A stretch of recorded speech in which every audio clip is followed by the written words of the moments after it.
What up, Pittsburgh Steelers fans? Matty P, Marky D here with another Mad Monday. The Steelers are 6-3 with a 23-19 victory over the Green Bay Packers. They are now 2-3 at home in this little three-game stretch. They're now 3-4 coming out of the bye. Kenny Pickett's killing it. The run game's killing it. That's not what the narrative is. The narrative is the Steelers look flat. The Steelers can't finish a game, even though they started the game with two touchdowns and a field goal the first three drives. Marky D, how are you feeling about all this? Because I'm just freaking happy 6-3, man. Imagine if it was 6-3 last year. Imagine if it was 0-9. Imagine if we were the Giants. Imagine if we were the Patriots. I don't know what people want. I really don't know what they want. They talk about Mike Tomlin and Bill Belichick. And I think he's a great coach, but they're losing the plot over there. I think this was a very good victory, and we'll talk about the whole victory with the players and stuff like that. But overall speaking, it's a good win. Good win. So I want to start off with that. What do you think is a more and I'm keen to get your opinions on a lot of this. You've done a lot of content in the last 5 or 6 hours. Obviously, this Mad Monday show goes out live Monday in the US, recorded on our Monday at our lunchtime.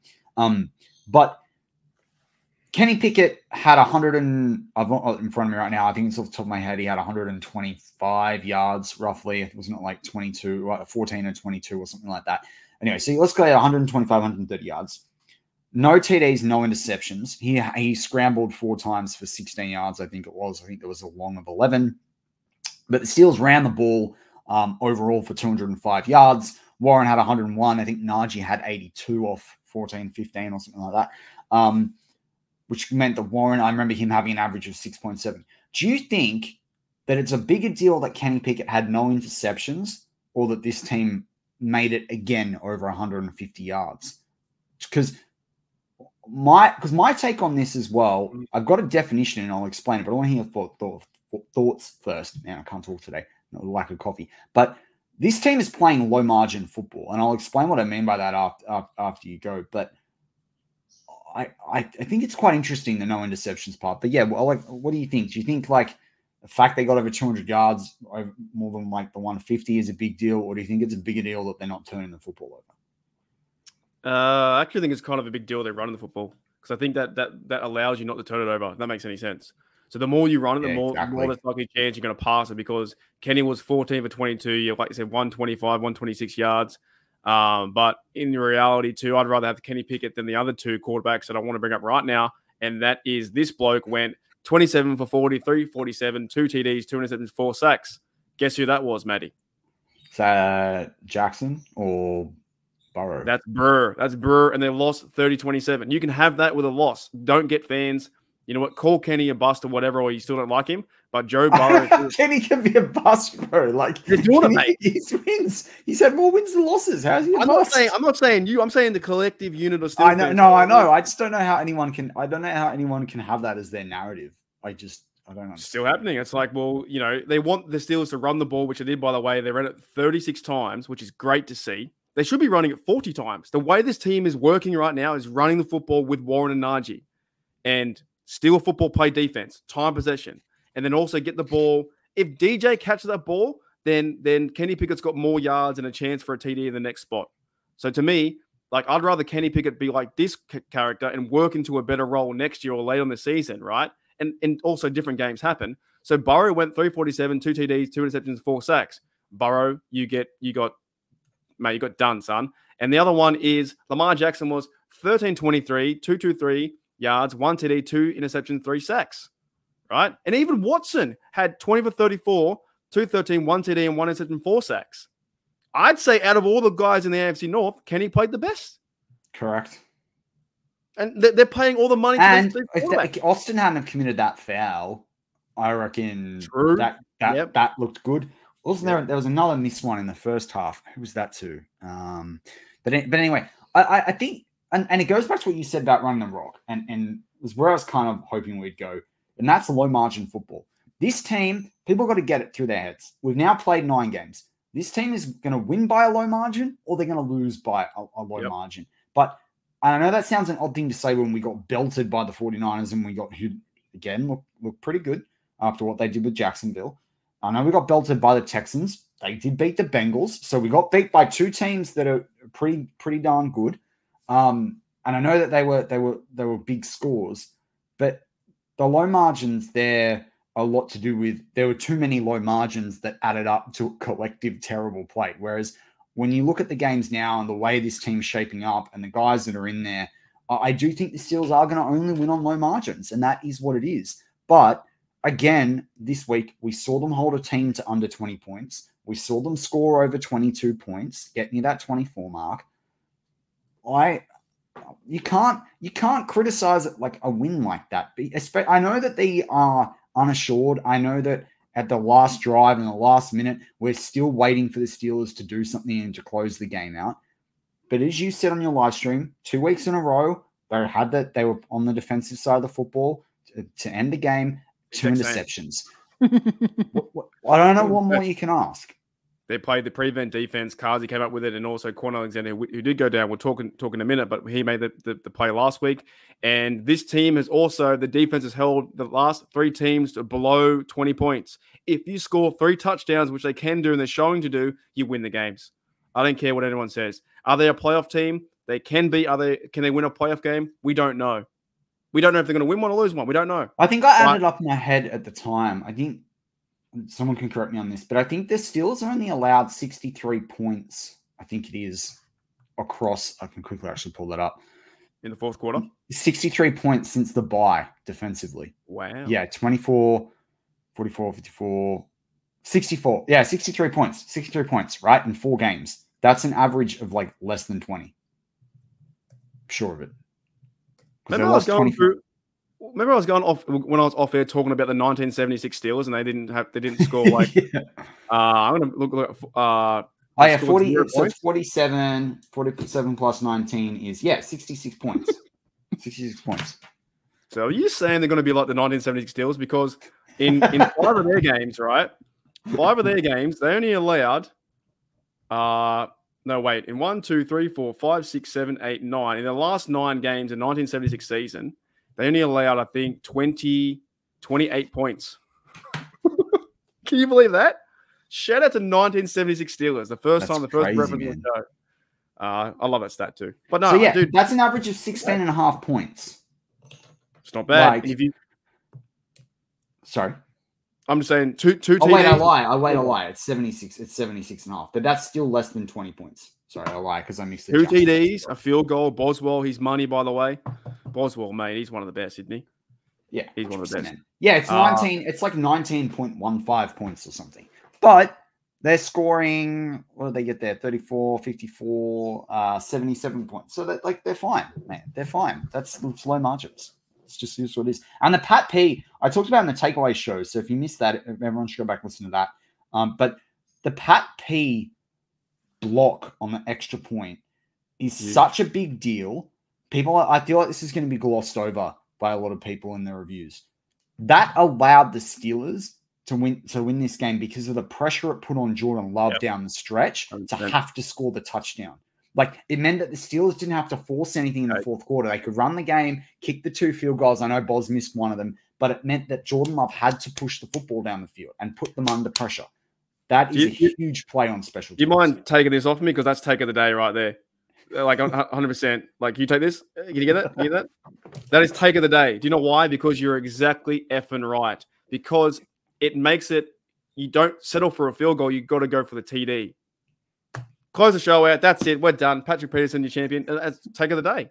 That's why in Madden, every time the first 3 times, if you ever play Madden and you score, you should always go for the 2-point conversion. Because if you get 1 or 2 of them, the other team is like basically Mike did that. It was like 2000 something, 13 or something. Yes. Like that. And to the point, if you do it, if you play as the Steelers in Madden and you do it 3 or 4 times in a row, they bring it up. They're like, this is like that season where Mike He was like, go for it. No, that's a good point. He blocked it. They were down by 4, right? Yeah. And then we won by 4, right? Yeah. Okay. There you go. Was that the last play? Was that what score was? What 23-19? Was that it? I think he blocked the one before. I thought he blocked the one before that. Or was it 17? It might have been 17. I think it was the 7. Yeah. Because Okay. it was 6. Yeah. Still, though, you're right, because you go down the field, you have to get 3 points, could tie it, but now you can't. Because he was forced. They had 2 or 3 drives in the fourth quarter where they had to score that touchdown. Because remember the Steelers before we scored that 3 points, it was 20, it was 7. Remember they led, we led 17-16, but they led 16-13 for a while coming out at the break. Then they kicked that field, and then it was like they traded field goals to start the second half. Yeah. And then we were 2019, and then all we had to do was kick a field goal at some point, if not two. Boz missed one of those two after we were 20 points. But then they had 2 or 3 drives in a row where they were forced to score the touchdown. He got 3 for 3, I'm pretty sure. Didn't he miss one? Nah, he got 3. He's mate, he was at the Boz. Let me see. I'm pretty sure he missed one. I thought did he miss one?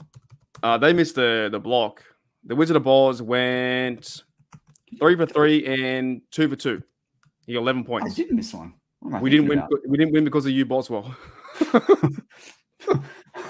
I love that. Mate, I just kept typing Boswell and it kept auto-correcting me in the search bar to Boswellia, which is like... You know what? I reckon if you ever met Boswell, you'd say that line, we didn't win because of you, and he'd go and give you a fist bump or something like that. I reckon too. You know he would. Oh, no. If they get to the Super Bowl, I'm doing that on it, getting a T-shirt that says, we didn't get here because of you, Canada. It's going to have the Canada maple leaf. Right. Well, I don't know what I'm talking about there. But anyway, it meant that Boz didn't even have to go for the second field goal because the point regardless is it forced them in the fourth quarter to have to push the ball down the field a couple of times. And that helped the Steelers do what we do best. Pure and simple. Which is win close games. But the thing is, to me, it's like you said, that point by Peterson, the block, it's going to force them to go for the TD every time because you want to catch up.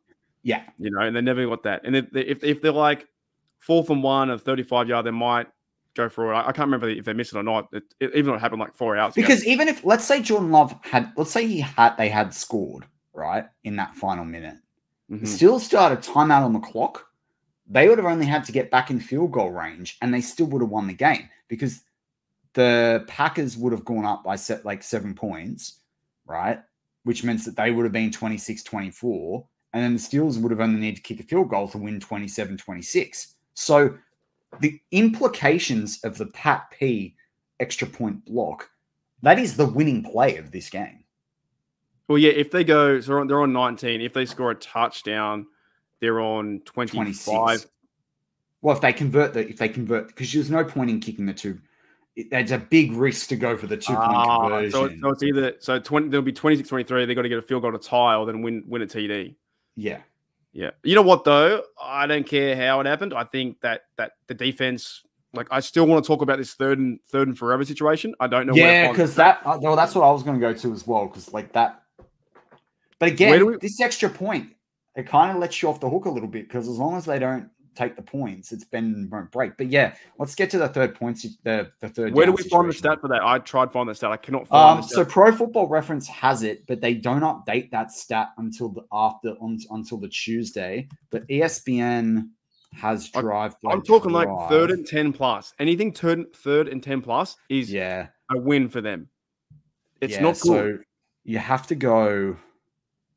You have to go into the. Did you see as well the stats on Terrell Austin? How bad the defense is. We're good on splash plays, but the defense in total. I said it in that comment on your live show. Terrell Austin plays hide and seek. It's show your face a little bit with a splash play, hide away for third down. Yeah. That's what it is, man. So on the touchdown drive to start the game, we allowed them to convert a 3rd and 3. We allowed them to convert a 3rd and 7. That's okay. Then they didn't. Oh, that's a punt, so it doesn't count that drive. We allowed them to get a 3rd and 1 on their third drive of the game. A 3rd and 16 in the first half, in the second quarter. 3rd and 16. So that's great. They scored a touchdown on that drive as well. That's where we blocked the punt. And then how do you not get 3rd and 16, everything in front of you, tackle in front of you? How do they continually blow that up? That's what we allowed. No, that one's fine. We allowed a 3rd and 7 in the third quarter. We allowed a third. Where's the next one? We allowed 3rd and... No, we didn't allow 3rd and 7 there. We allowed a 3rd and 10 in the fourth quarter. 3rd and 10 to Wicks. And then we allowed a 3rd and 2. And then that's it to end the game. But basically, there's a 3rd and 16, a 3rd and 10. There's a 3rd and 9 in there somewhere. Yeah, that's just unacceptable. The 3rd and 16 is something you just go, well, you make 2 big plays and you have to make a play. And they just always play really bad coverage. And next minute, it's a 22-yard pass to win. They just cannot get off the field. And it's crazy as well because 3rd down efficiency, like the Green Bay were 18 of 16, 50%. I mean, we were 4 from 13, which is just atrocious. And so they're getting the ones that were like 3rd and 16 or 3rd and 8, 3rd and 9. But then they can't get 3rd and 1s and 3rd and 3s. It's crazy, well, it just shows you. It shows you the weak point, which we've said almost all season, has been the secondary. Either they've not played well or they've had injuries at different times throughout the year. It's a bit crisscross between both. And unfortunately, that manifests itself in these 3rd downs. Well, there's the one player too when they got the 3rd and 16. I think that Trenton Thompson was out there.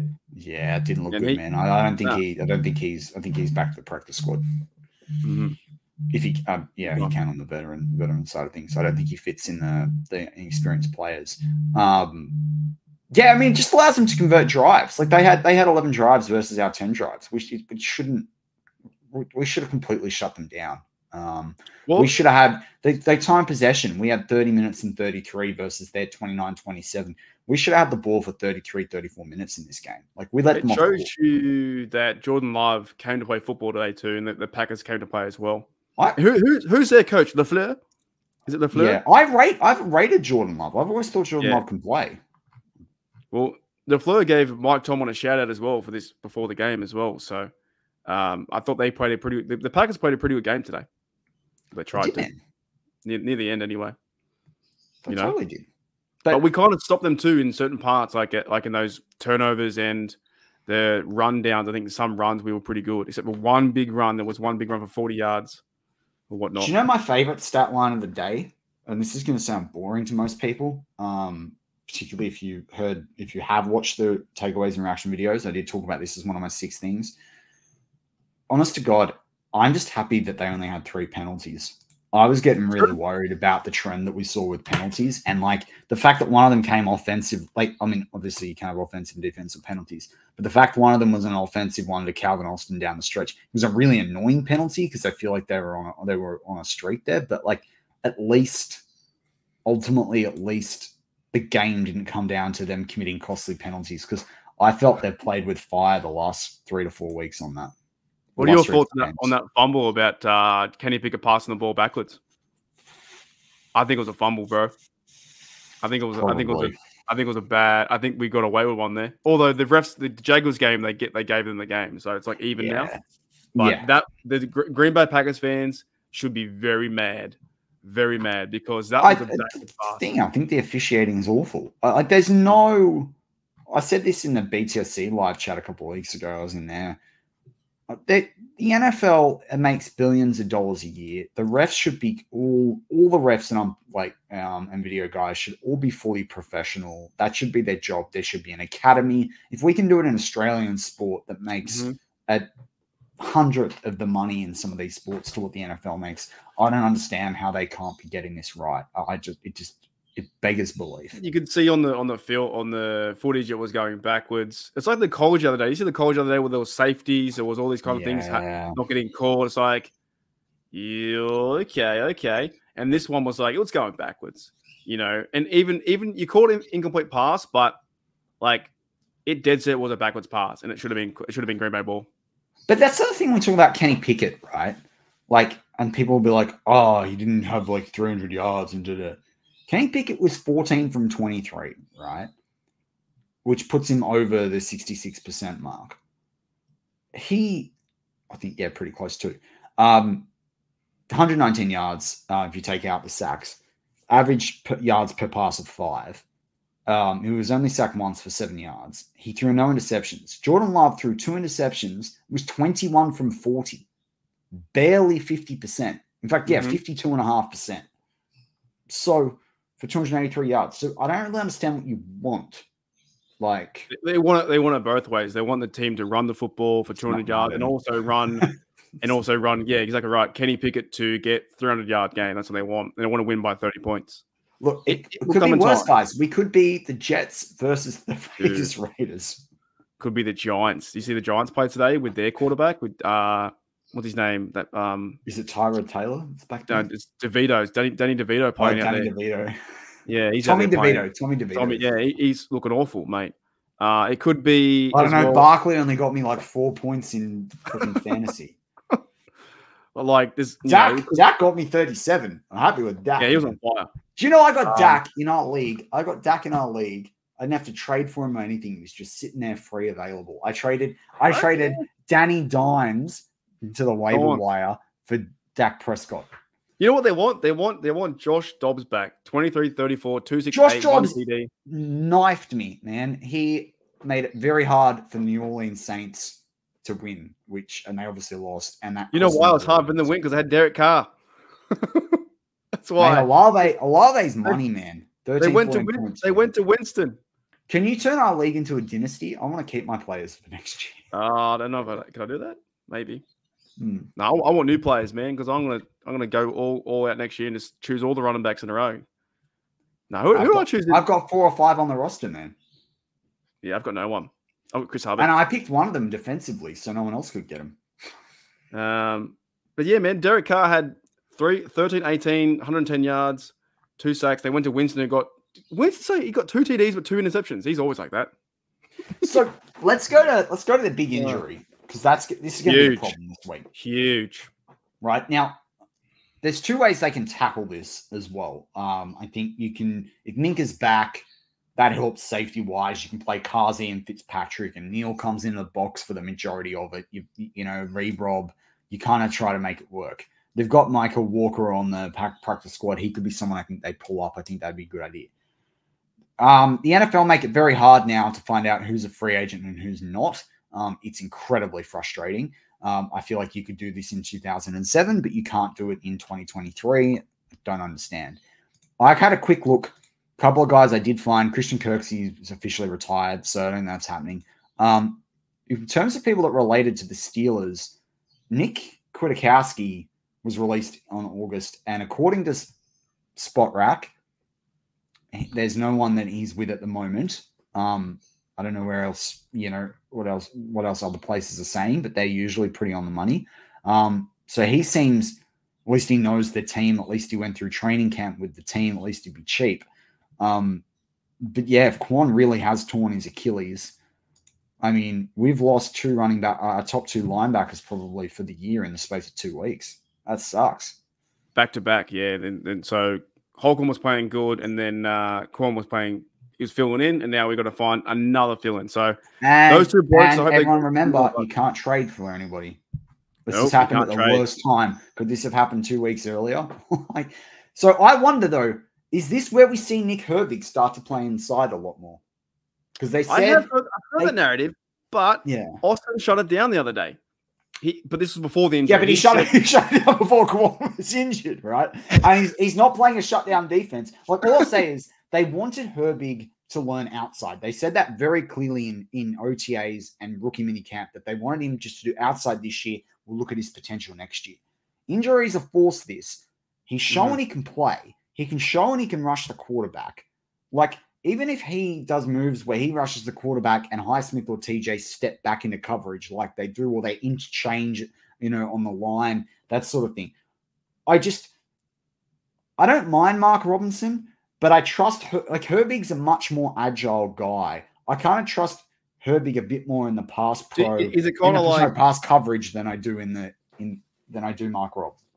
Is it kind of like you don't worry about the position, you just put your best players on the field? Kind of. So you just go with Herbig in that situation, especially with how much they play sub package anyway. Yeah, they do. They bring Neal in there. They bring all kinds of dudes in there too. Riley and Sullivan were off the blitz today too. It was kind of crazy how Austin said that. He said, "Nah, he's not playing middle." Now you might have to do that. You know what I mean? So why not? I bet if he hadn't said that, but if he hadn't responded to that question, Kwon wouldn't be injured right now. Yeah, could be. I wonder what Herbig's 40-yard time is. You pull that up. But if he does play, he ran a 4.65 40-yard time, man. The guy can move. Well, he's a healthy body there too, so I'd say you give him some reps there. But you're going to see Robinson, but you need to have. I don't know what you need there actually. I'm actually intrigued. The Steelers, they got to sign someone, maybe from the couch, possibly from another squad, or bring someone up to be their guy. But you know what? I gave my MVP to Roberts because he played fantastic. He'll play terrific. He'll have to be the starting inside guy, but you need two. I mean, we're a 3-4 defense. You've got to have two guys in there, man. Yeah, it can't be 2-4. wait. Oh, I got it wrong. 3-3. Unless they try and play some 4-3, but again, they're not built like. On JJ Watt. What are you saying? That's like a 5-2, man. What did you say in the green room? You said they should go and sign your mate Marcus Allen. Give him a crack. I said that maybe where they're forced to go, and that I would rather see. But why not give Herbig reps on the field? Do you know what I mean? Like he's a healthy bloke. Why not? Yeah, I agree with you. Like I don't think Mark Robb is ready to. Like at least Herbig, like he's got better pedigree. Let's be real. Like it's not I hate Mark Robb. It's just it is what it is. You still need someone there regardless. They weren't going to make a move before, but now you have to make someone there. You know, you have to find someone. Otherwise, the problem is, Minka's just a box safety for the rest of the year, and I don't love that. Nah, you want to move him around too. I really don't love that. You want someone to go. You can go smack heads too, like Kwon was doing. Unless we see more from Killebrew, but like Killebrew is a special teams guy. Like, again, let's be honest. Like the guy doesn't. Yeah, this is the one thing now. I just don't know who's going to fill anyone. I'm trying to think of other guys we had there that position. I'm having a look at the practice squad as well. Like you've got obviously they elevated Carpenter for this game. You've got Kyron Johnson, but apart from I think Micah Walker is a guy you bring in, but I none of these guys to me are this guy's the solution for the rest of the year. That's the thing. What about Matakavich? Is he still playing? Isn't he with the He's with the Bills, man. He's with the Bills. I just don't know if he's on the practice squad or whatnot. Bloody Trey Norwood's in the Bills. Really? Yeah, he's on the Bills practice squad. Matakavich, he's their teamer. You can't pick him up because he's on the team. They've got to go for someone on. I wonder who's on some practice squads. Yeah, you got to go for team squads, which I can't find anyone. Because you're right, there's no actual site that has them all lined up together. Not really. I mean? I don't understand how this is the case in 2023. It's like hitting hope. It just is really frustrating. But you'd think that have some scenario where you got to bring in some kind of starter. You know what I'm saying? Someone told me in the chat the other day, Malik Harrison. Have you heard that bloke? Mm-hmm. Do you know where he plays? He played at I think he's on the practice squad for the Vegas Raiders. Actually, let me type that in. Although it looks like he's in a Baltimore jersey. But he's with Baltimore right now. Ooh. Do you give him a call? I've never heard of him, but someone said he was a really good bloke playing. He's played 56 games too. Yeah, he's not a bad player. Not a bad player at all. It was Ohio State.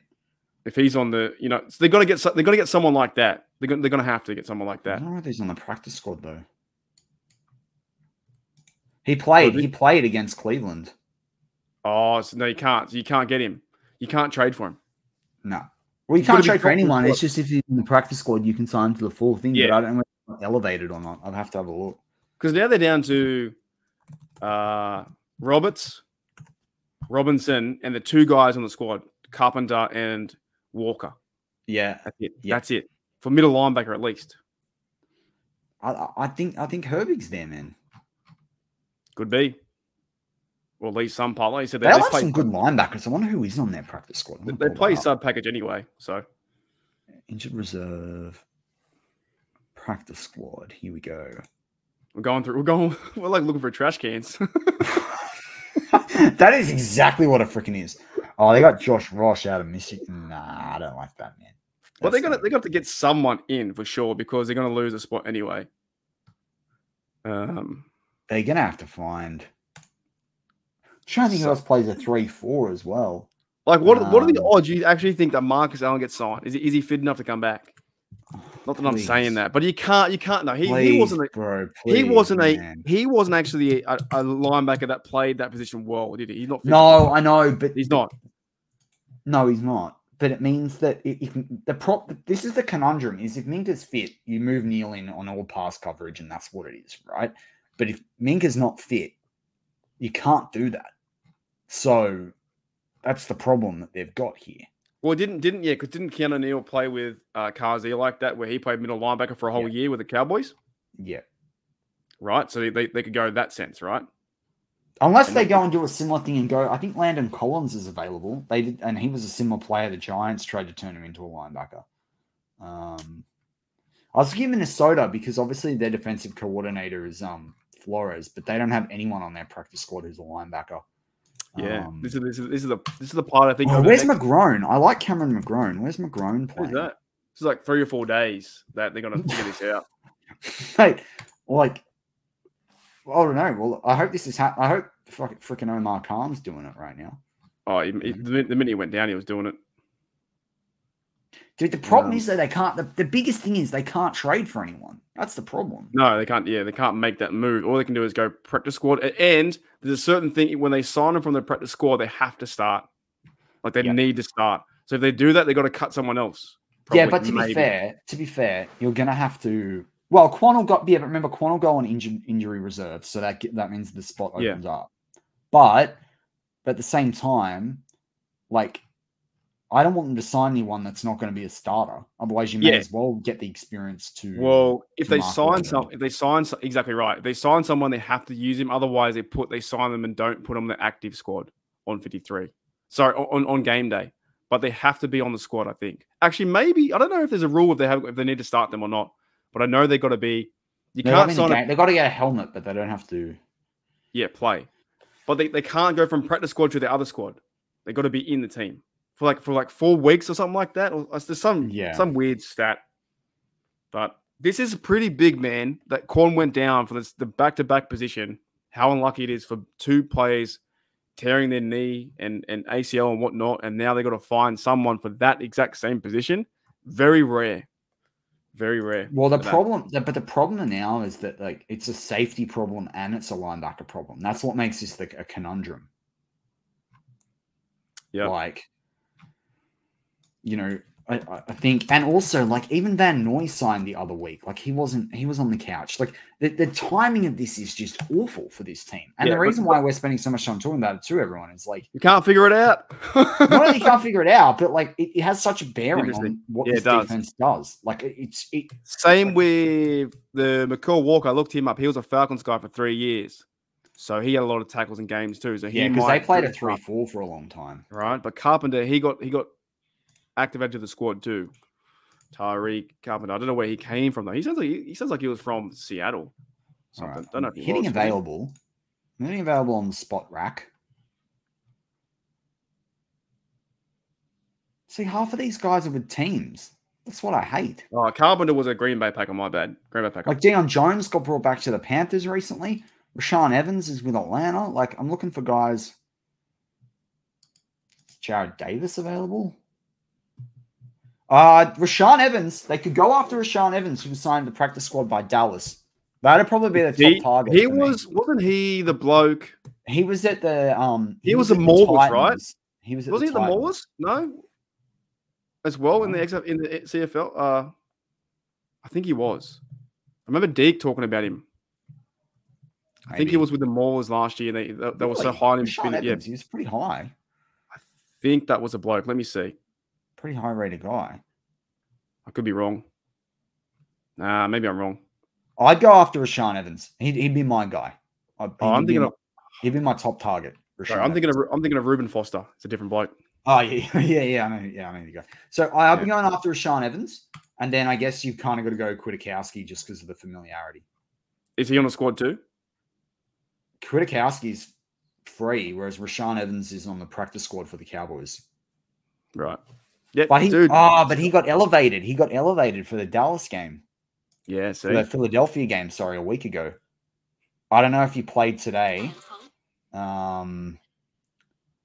But I mean, at least Rashaan Evans, if you brought him in, he's a guy with over the last 4 years, 5 sacks, 21 tackles for a loss, 16 QB hits. Not a bad player. He's had 477 tackles in 5 years there. So it'd be great if they had an actual page where these players were. Wouldn't it be great if one of the sites that covered, and not even over the cap, do it anymore? Because I looked at about 5 teams and I'm just kind of over it now. Yeah, pretty much. It's a bit like. But I want to see like an actual, like, oh, this guy, oh, we know that guy, oh, he's there, oh, what the hell, I'd go get Rashaan Evans. That'd be the guy I go get. And then keep the guys on the behind them like Carpenter and whatnot. He'd be a fair backup to, like, he'd be E-Rob equivalent. Whoever joins though, you're thinking no offense to Kwon Alexander, but what a great time to join the Steelers team at 6-3. Oh yeah, and you're ready to go. Not like so he did play against the Giants as well, but does say he's on the practice squad. So I don't know whether he got elevated or not. Well, sometimes there was the 2 blokes get elevated today, like Thompson and Watsy. They get elevated and then they go back. That's my point. So I just don't know whether I'm trying to pull up whether he got elevated or whether he's. Next time on Who Do They Fill In for Kwon Alexander? They bring this next guy in and he gets injured first. Dude, you'd have to be so unlucky. You'd have to be so unlucky. I think I will say, and I can't watch a game that he plays in ever again if he plays for Steelers. I do think that John Bostic is available. I liked him as a Steeler, but then he played his best game as a veteran guy with the Commanders and beat us. It's like Spilly now. Spillane's playing for the Raiders. He's going off over there. He's getting sacks and interceptions. He's playing good football that way. He's playing a lot of snaps on a bad team. More chances to win. So if you buy more lottery tickets and then you win, it's like, well, how many lottery tickets do you have? He's got 1 tackle so far. So yeah, look, this is going to be, I think, a story. Hopefully there's no drama. For 25 minutes. Yeah. Hopefully there's no drama around Pickens or anything like that. That gets craziness. I just think talk about the win, but now it's like, how do they fill that middle linebacker position? What do they do? That's going to be intriguing, man. Really is going to be intriguing. And also, man, it sucks for Cole and they're both on the sideline now. It's insane. They're both out at middle linebacker. 2 blokes that were had promising careers for Steelers, and they still do. If Kwon's a 1-year contract, right? So, do you bring him back? I don't know. After the injury, not. He's 29. Right? I didn't think he'd be as effective as he has been. And that sucks, man. But he's played some good football. They all 3 of them have. Now they got 1 bloke left. That sucks. And they even both Roberts, Elena Roberts, and Kwon Alexander said we're fighting this now for Cole, and now. It's like no one there. It's crazy. I think it's actually a pretty big story. This deserved for 20 minutes, whatever we talked about. No. No, it is. Because the other thing too is how much that affects a defense that's playing pretty well. Right? Unless they commit to playing sub-package the rest of the year. Or they commit to putting in Robinson and say, Robinson, go for your life. I know. I feel more comfortable about Herbig. We don't know, dude. I reckon Kwiatkowski comes back, man. I reckon Kwiatkowski. Where is he? Is he on the squad? Is he on the squad out that way? No. Okay. He's with no one. He's just playing Fortnite at home. Yeah, it looks like it. Yeah. Well, this is intriguing. It's not good. It's not good for Kwon Alexander for an injury like that to be out, and hopefully his career is not over.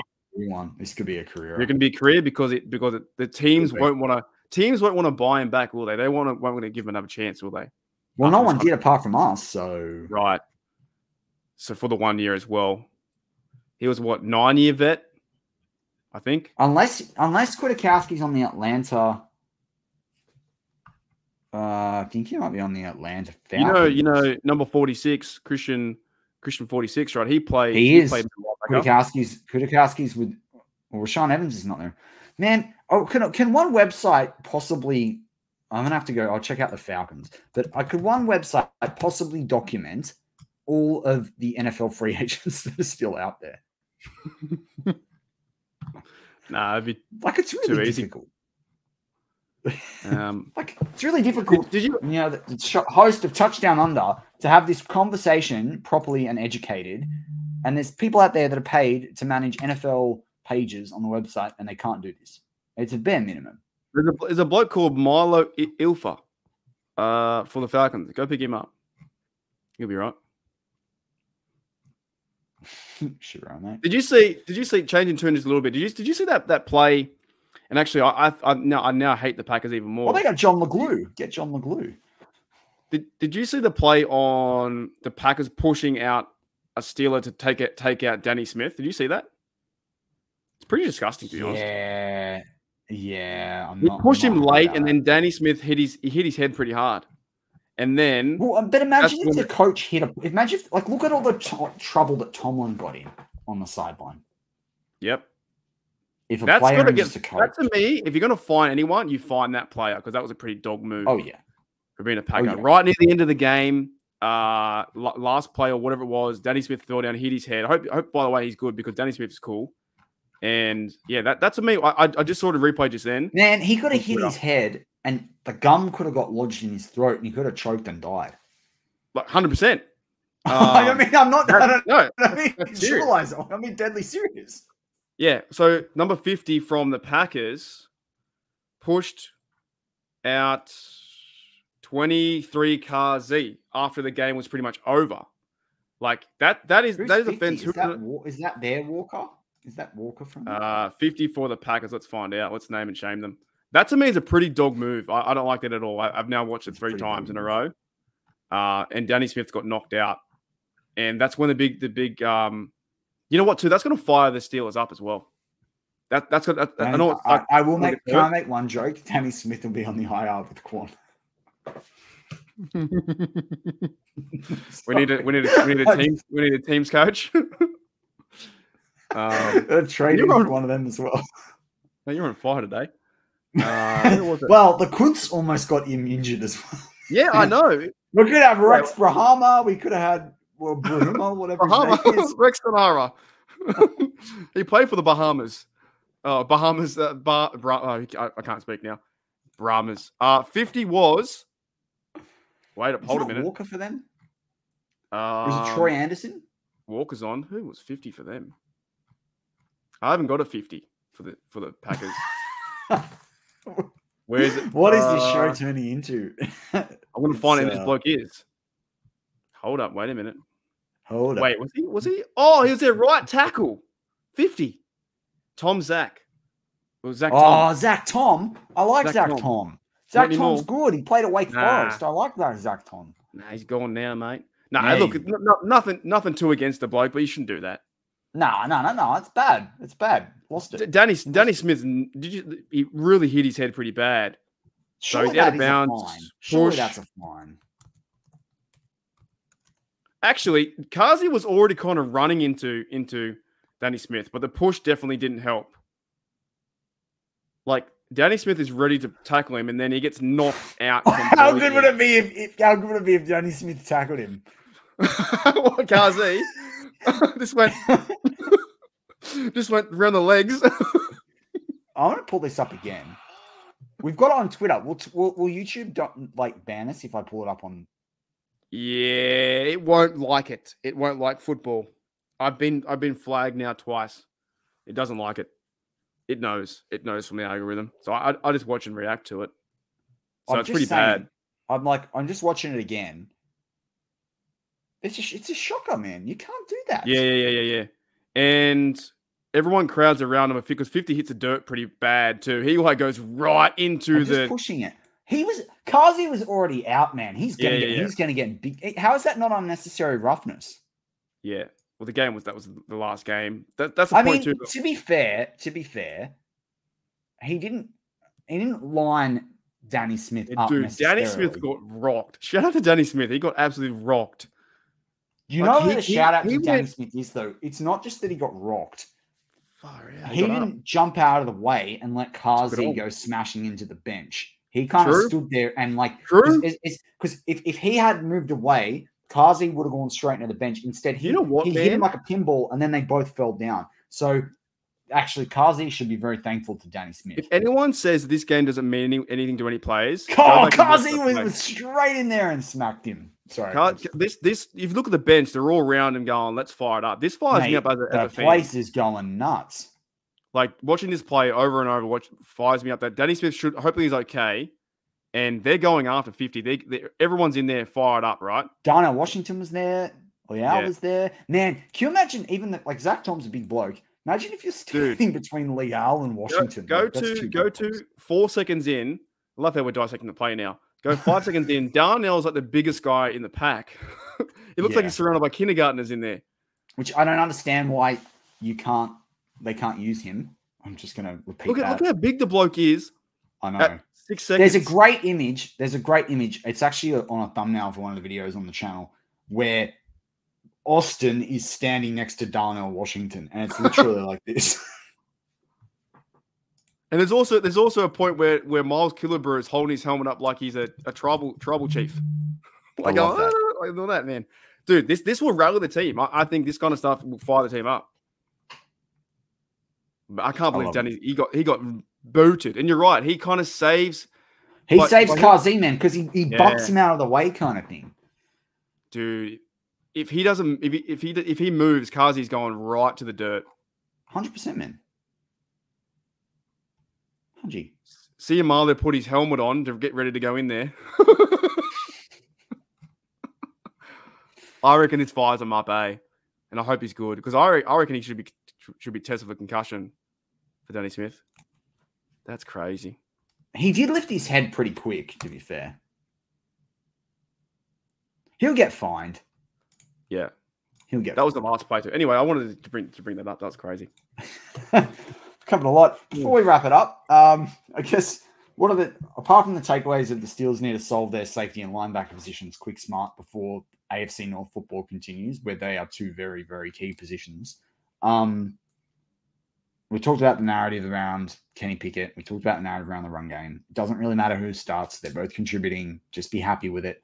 Like that's the thing that I find funny too about people. For years, we had no running game. Now we've got a running game with two running backs. And for years, everyone said, Mike Tomlin always has a bell cow. He should have two running backs. I know. And then why are we doing this? There should be one guy starting over there. Like, it's just never good enough. But we know that that's all. I'm excited. If that's how you truly think, you have to be a fake fan, right? You have to be because you don't really care. If you're a fan, you care. The most important thing you care about is winning. Do you think the team, like, and you and I weren't alive in the 70s, so we can't say we weren't fans then because we weren't even born. But when they won all those Super Bowls, it's not pretty. We look at the scoreline. It's not pretty football. We went through the stats the other day. Terry Bradshaw had like not even 2,000 yards or 12 TDs a season. So, I don't understand. It was football. So, they played football. I don't know. And it's been good enough to beat 6 teams out in 9 games this year. Yeah. Oh, but we only beat the Packers. We only beat the Titans. We only beat this. Oh, we beat that. Who cares? You play football. You play to win the game. It's a football game plays out. If they beat the Browns this week. Dude, 7-3. The Fantastic. Browns that are coming off a win against the Baltimore Ravens. Mm-hmm. They were down Minka. They were down Kwon Alexander. They were down Danny Smith on the sidelines. The big one that they're down that no one wants to talk about is Pat Freiermuth. Yep, big time. I agree. They've now listened to the fans and said, okay, you got to play JPJ. They heard you. They played Jones. They heard you. And remember too, people forget this. The Steelers are technically actually have a game in it. It's not done in the NFL like other sports where there's a game bonus, or in the English Premier League where we say you've got a game in hand. But the Steelers have had their bye. The Ravens haven't had their bye. The Steelers are 1-0 against the Ravens. So the Steelers are technically at least one win better than their record shows because the Ravens haven't had the week off yet. Right? Nope. I'm not sure when they do either. I think maybe they do week 14. Week 14. Wow. Week 13. Week 13. Week 13. Week 13. Jesus. And Lamar's still going well too. He's still alive. It's different. He won't be then. We won't verse him. We versed him once, right, this year. Yeah, we versed him once. I agree with you, man. I think if you're not. And also, the Ravens still have to. This is the Ravens stretch up. This is the Ravens stretch from now, right? They go Cincinnati, tough in Cincy. They go Sorry, no. Since they play Cincinnati at home, then they verse the Los Angeles Chargers away. That's still a hard game, even though they Chargers find a way to lose every freaking week. They scored 38 points today. Still lost. It's unbelievable. I think they're the first. They've scored the most points in losses this year by like any. Yeah, so it was some crazy stat 2 weeks ago that they'd lost. They'd scored the most amount of points for losing in losses that had ever happened in the NFL. It was through like 8 games or something. It was ridiculous. Through 6 games. Anyway, so after the bye week, they play Los Angeles at home. Then they're away to Jacksonville, away to San Francisco. Then they play Miami, and then they finish with us at home. Wow. That's a tough run in. They could lose. Like Miami was 6-3 or something going into today's game. So I don't know whether they on the bye. Whatever. They're about 6-3, 7-3, whatever it is. They've got to play away to a Los Angeles team that are slowly finding their feet. They got to play away. They got to play to Jacksonville at home, who will be in the thick of it with the Texans going head to head for the AFC South title to make the playoffs. And they got to play San Francisco away in San Francisco. And then they come back to have to play Miami. They're going to be belted and bruised when they get through those 3 games. Like and then you compare it to the Steelers run home, and we've got, as most people know, we go Browns away, and we go away to the Bengals. Then we play the Cardinals and the Patriots at home. That's going to be good. Then we go away to the Colts. Kenny Pickett indoor, look out. We got the Bengals on Christmas Eve for you and I. And then we go, yes, we play away at the Seahawks and the Ravens, but you like our run-in versus their run-in. Well, you've got a quarterback that Kyler Murray is coming back. I think he played his first snaps today. I don't know if they won or lost. I think so. Yeah, and you've got the Patriots that don't know who they're playing. They're playing Zappy playing Mac Jones. And you've got the Steelers playing Watson and Burrow, who they know who they are. They are who they thought they were. They know who they are. So I like the Steelers run too, man. I really do. So the Cardinals, they win today. They beat the Falcons 25-23. Wow, Murray had 1 interception, 249 yards. What was the other team we were talking about there? The Pats. But anyway, Seahawks only just beat the Commanders at home. The Commanders played well. So, yeah, I like the Steelers run home, man. This team's just got to, as we said all show, the team's got to figure out the defense with the linebacker and the safety and just play football. And it's going to be low-margin wins. And then once it's in the playoffs, gloves are off, man. Let's go. Here we go. The Steelers have 8 games left. They only have to win 4 of them to have a double-digit winning record. I want to say actually 2 things. First of all, I want to say, with this win, just be content. Like you said, just be a fan, be content. If you don't like it, just be content, be average. Don't say anything negative because, honest to goodness, guys out there are playing their hardest and they won the game, and the fan base got to get around our team. And also, all the guys who talk about firing Tomlin now makes no sense. Oh, he's never going to win a playoff game. You can cheer them on now to get prepped for the playoffs. Remind me when they lose a game. Don't remind me now at this point because I won't take you seriously. You know what I'm saying? Yeah, they always say fire Tomlin now. Okay, it doesn't make sense to me. He's winning games to get there. People forget. They go, well, this was the most annoying thing. The regular season doesn't matter. Yes, it fucking does. The regular season gets you to the playoffs, then you can whinge. Do you know what I'm saying? I can't handle that, bro. 100%. The season's not over. Why are we whinging? Yeah, I agree with you. I just take the win, Steel fans. 6-3. Here we go. Let's go. As always. Go Steelers. Here we go.